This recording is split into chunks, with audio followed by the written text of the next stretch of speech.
Hello everyone. ਅੱਜ ਅਸੀਂ chapter work and energy ਦਾ ਟੌਪਿਕ ਕਰਾਂਗੇ वर्क डन अगेंस्ट ग्रेविटी। देखो वर्क डन अगेंस्ट ग्रेविटी ਕੀ ਹੈ ਕਿ ਜਦੋਂ ਤੁਸੀਂ ਕਿਸੇ ਬੋਡੀ ਦੇ ਉੱਪਰ ਵਰਕ ਕਰਦੇ ਪਏ ਹੋ, ਅਗਰ ਤੁਸੀਂ ਕੋਈ ਗ੍ਰੈਵਿਟੀ ਦੇ ਅਗੇਂਸਟ ਕੰਮ ਕਰਦੇ ਪਏ ਹੋ ਤੇ ਉਹਨੂੰ ਅਸੀਂ ਬੋਲਾਂਗੇ ਵਰਕ ਡਨ ਹੁੰਦਾ ਪਿਆ ਅਗੇਂਸਟ ਗ੍ਰੈਵਿਟੀ। ਬੇਸਿਕਲੀ ਜੈਸੇ ਜਿੱਦਾਂ ਕਿ ਤੁਸੀਂ ਇੱਕ ਪੁਆਇੰਟ ਇੱਕ ਸਰਫੇਸ ਤੋਂ ਅਪਵਰਡ ਜਾਂਦੇ ਪਏ ਹੋ, ਠੀਕ ਹੈ, ਇੱਕ ਬੁੱਕ ਉਠਾ ਕੇ ਤੁਸੀਂ A ਪੁਆਇੰਟ ਤੋਂ ਹਾਈਟ ਤੱਕ B ਪੁਆਇੰਟ ਤੱਕ ਜਾਂਦੇ ਪਏ, ਇਹ ਵਰਕ ਡਨ ਤੁਹਾਡਾ ਅਗੇਂਸਟ ਗ੍ਰੈਵਿਟੀ ਹੁੰਦਾ ਪਿਆ, ਠੀਕ ਹੈ। ਇਹ ਵਰਕ ਡਨ ਜਿਹੜਾ ਹੋਏਗਾ ਉਹਨੂੰ ਤੁਸੀਂ ਕੀ ਬੋਲੋਗੇ, ਵਰਕ ਡਨ ਅਗੇਂਸਟ ਗ੍ਰੈਵਿਟੀ, ਠੀਕ ਹੈ। ਹੁਣ ਇਹ ਵਰਕ ਡਨ ਅਗੇਂਸਟ ਗ੍ਰੈਵਿਟੀ ਦੀ ਵੈਲਿਊ ਤੁਸੀਂ ਅਗਰ ਕੈਲਕੂਲੇਟ ਕਰਦੇ ਹੋ ਤੇ ਉਹ ਤੁਹਾਡੇ ਕੋਲੋਂ ਕੈਲਕੂਲੇਟ ਕਰਕੇ ਵੈਲਿਊ ਕਿਸ ਤਰ੍ਹਾਂ ਆਏਗੀ। ਸਭ ਤੋਂ ਪਹਿਲਾਂ ਤੇ ਅਗਰ ਤੁਸੀਂ ਦੇਖੋ, ਮੰਨ ਲਓ let us suppose a body is laying on the ground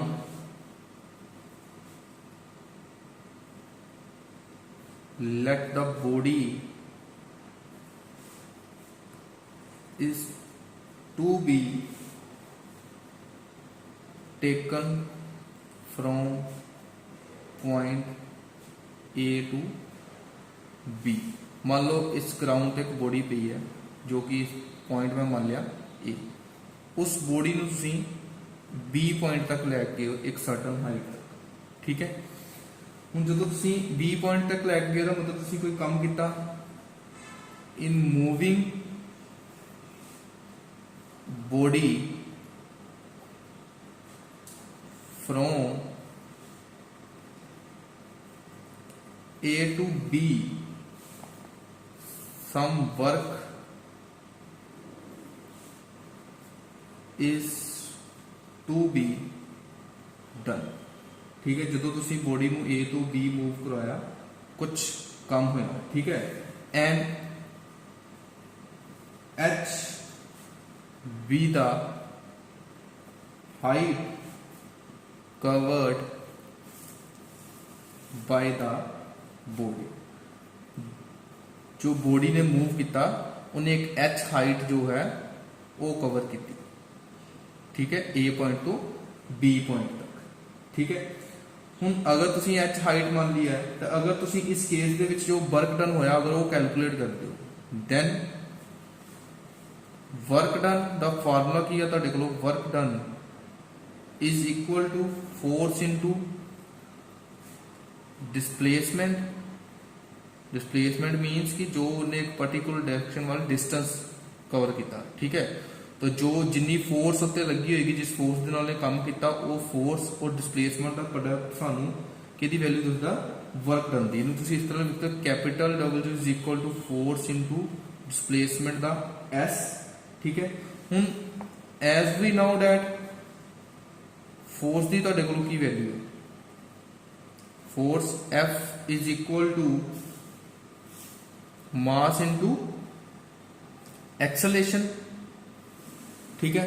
but इस केस दे विच एक्सेलेरेशन किहड़ी होएगी, इहनूं तुसीं एक्सेलेरेशन जिहड़ी तुहाडी A एक्सेलेरेशन है वो किहदे इक्वल होएगी, G दे एक्सेलेरेशन ड्यू टू ग्रैविटी उन्होंने असीं लवांगे, ठीक है। और S जो डिस्प्लेसमेंट है उन्होंने असीं की लवांगे, की कंसीडर करांगे, हाइट H कंसीडर करांगे, क्योंकि जो उन्हें डिस्टेंस कवर किया वो एक सर्टन हाइट तक गया जिन्होंने तुसीं H कंसीडर कर लिया है, ठीक है। हुण अगर तुसीं S की जगह ते H लिखते पे हो और A की जगह ते G लिखते पे हो, तुहाडे कोलों इनू तुसीं इक्वेशन 1 मान लो, इनू इक्वेशन 2, तो अगर तुसीं फ्रॉम इक्वेशन 2 देखोगे, फ्रॉम इक्वेशन 2 ए वाली इक्वेशन अगर तुसीं देखते हो, ठीक है, तो इक्वेशन 2 तो तुहाडे कोलों F की वैल्यू भी आएगी mg, इनू तुसीं इक्वेशन नंबर 3 का नाम है, ठीक है। हुण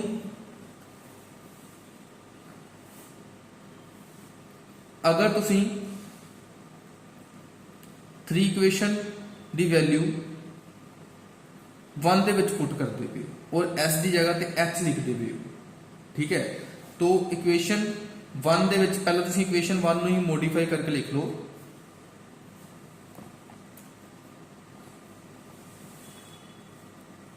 ਮੋਡੀਫਾਈ ਕਰਕੇ ਜਦੋਂ ਤੁਸੀਂ ਲਿਖੋਗੇ ਇਕੁਏਸ਼ਨ 1 ਨੂੰ W = F * H। H ਕਿਸ ਤਰ੍ਹਾਂ ਲਿਖੋਗੇ ਕਿਉਂਕਿ S ਦੀ ਜਗ੍ਹਾ ਤੇ ਤੁਸੀਂ ਕੀ ਲਿਖਿਆ H। ਹੁਣ ਤੁਸੀਂ 3 equation the value put 3 in 1 means कि जो F की वैल्यू है ਤੁਸੀਂ ਇੱਥੇ ਪੁੱਟ ਕਰੋਗੇ, ਠੀਕ ਹੈ 4 ਦੇ ਵਿੱਚ, ਸੋਰੀ ਇਹਨੂੰ ਤੁਸੀਂ 4 ਇਕੁਏਸ਼ਨ ਮੰਨ ਲਓ। ਇਹਦੇ ਵਿੱਚ ਜਦੋਂ ਤੁਸੀਂ ਪੁੱਟ ਕੀਤੀ ਆ ਤੁਹਾਡੇ ਕੋਲ ਵਰਕ ਡਨ ਕਿਹਦੇ ਇਕੁਅਲ ਆ ਗਿਆ mgh। ਇਹੀ ਤੁਹਾਡਾ ਐਕਸਪ੍ਰੈਸ਼ਨ ਹੈਗਾ ਵਰਕ ਡਨ ਅਗੇਂਸਟ ਗ੍ਰੈਵਿਟੀ ਦਾ ਫਾਰਮੂਲਾ ਜੋ ਤੁਸੀਂ ਕੈਲਕੂਲੇਟ ਕੀਤਾ ਉਹ ਹੈਗਾ ਤੁਹਾਡੇ ਕੋਲੋਂ कैपिटल W = mgh, ठीक है। Work = mgh। ये जो तुसी ये एक्सप्रैशन तुहानू मिलेगा जो तुसी ग्रेविटी के अगेंस्ट काम करोगे, ठीक है। उस टाइम ते तुहाडे कोल वर्क डन की जो वैल्यू होगी वो की होगी mgh। अगर तुसी एग्जाम पॉइंट ऑफ व्यू तो देखते पे हो तो इस क्वेश्चन नू इस तरह भी पा सकता है, प्रूव दैट W = mgh। मीनस कि तुसी ये पूरा एक्सप्रैशन ही प्रूव करोगे कि जो वर्क डन है वो किहदे इक्वल हुंदा mgh। मीनस कि वो तुहानू ये बेसिकली ये आर्टिकल पुछदा पिया कि वर्क डन नू तुसी ग्रेविटी के अगेंस्ट किस तरह कैलकुलेट करते पे, ठीक है। हुण अगर तुसी एक न्यूमेरिकल देखो, अगर इस फॉर्मूले के बेस पे तुहाडे कोल एक न्यूमेरिकल भी आ सकदा, अगर तुसी किसी question they which in terms of numerical लैंदे हो तो how much work is done by a force of 10 Newton, N means Newton, in moving an object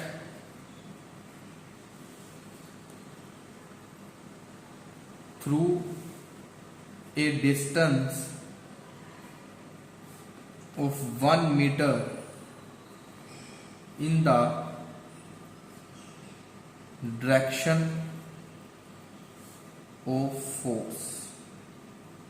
देखो कहते वर्क डन कैलकुलेट करके दसोगे तुसी, अगर किसी ऑब्जेक्ट के ऊपर 10 न्यूटन की फोर्स लगती भी है और ऑब्जेक्ट 1 मीटर मूव करेगा तो उस टाइम ते वर्क डन की वैल्यू कितनी होगी, ठीक है। न्यूमेरिकल की है, एक ऑब्जेक्ट के ऊपर उन्होंने 10 न्यूटन की फोर्स लगाई है और उस ऑब्जेक्ट नूं उन्होंने 1 मीटर मूव करवाया, ठीक है। हुण 1 मीटर मूव करवाने दे नाल उन्होंने बोलिया कि इस केस दे विच तुहाडे कोल वर्क डन की होएगा, ठीक है। तो सब तो पहला न्यूमेरिकल सोल्व करने तो पहला तुसीं गिवन जो तुहानूं दिता होया वो तुसीं लिखोगे। गिवन तुहानूं उन्होंने स्टेटमेंट दे विच की दित्ती हुई है, फोर्स कितनी लगती पई है ऑब्जेक्ट के ऊपर, फोर्स = 10 न्यूटन, ठीक है। और डिस्प्लेसमेंट डिस्टेंस कितना कवर किया उन्हें 1 मीटर, और कटना की है वर्क डन। हुण तुहानूं पता वर्क डन का तुहाडे कोल फार्मूला की हुंदा, work = force * displacement मीनस S। Force तुहानूं ने 10 न्यूटन दी है, डिस्प्लेसमेंट कितना 1 मीटर, और 10 × 1 कितना आएगा 10 न्यूटन मीटर। और 10 न्यूटन मीटर में तुसीं की लिखोगे, अगर SI यूनिट दे विच लिखदे पे हो तो ये तुहाडे कोल वर्क डन कितना आएगा कैलकुलेट करके 10 जॉब। देखो बहुत ही सिंपल न्यूमेरिकल है, बिल्कुल जो वर्क डन का फॉर्मूला है वो बेस पे न्यूमेरिकल है, ठीक है। इस तरह ही अगर तुसीं दूसरा न्यूमेरिकल अगर किसी होर वर्क डन का फार्मूला, अगर वर्क डन अगेंस्ट ग्रेविटी वाला फार्मूला वो बेस पे तुहानूं न्यूमेरिकल आ सकता है। देखो वो बेस पे न्यूमेरिकल किस तरह है, calculate the work in lifting 200 kg of water through a